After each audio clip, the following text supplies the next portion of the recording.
Γεια σας κυρία Μανώλη. Χαίρετε! Θα μας απαντήσετε μερικές ερωτήσεις σχετικά με τη μεσοθεραπεία? Φυσικά. Τι είναι η μεσοθεραπεία?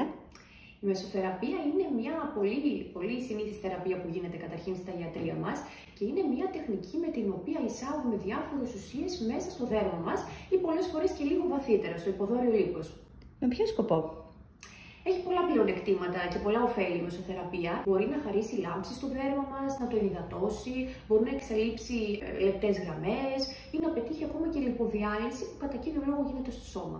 Τι ουσίες εισάγονται στο δέρμα με τη μεσοθεραπεία?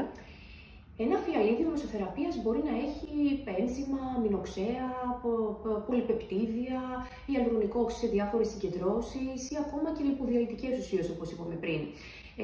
Το τι θα χρησιμοποιήσουμε εξαρτάται από το στόχο που θέλουμε να πετύχουμε. Αν θέλουμε να πετύχουμε σύσφυξη, λάμψη, ενυδάτωση, λιποδιάλυση και συνδυασμό αυτών πολλές φορές. Είναι καλύτερο το Botox ή η μεσοθεραπεία? Είναι δύο θεραπείες συμπληρωματικές, θα έλεγα, που δεν καταργούν η μία την άλλη, δεν αναιρούν η μία την άλλη. Το Botox, όπως είπαμε και σε προηγούμενο βιντεάκι, χρησιμοποιείται για να διορθώσει, για να χαλαρώσει κάποιες ρητίδες σε ορισμένα σημεία του προσώπου, ενώ η μεσοθεραπεία είναι περισσότερο μια θεραπεία ενυδάτωσης του προσώπου μας, όπως είπαμε και πριν. Ευχαριστούμε πολύ. Και εγώ σας ευχαριστώ.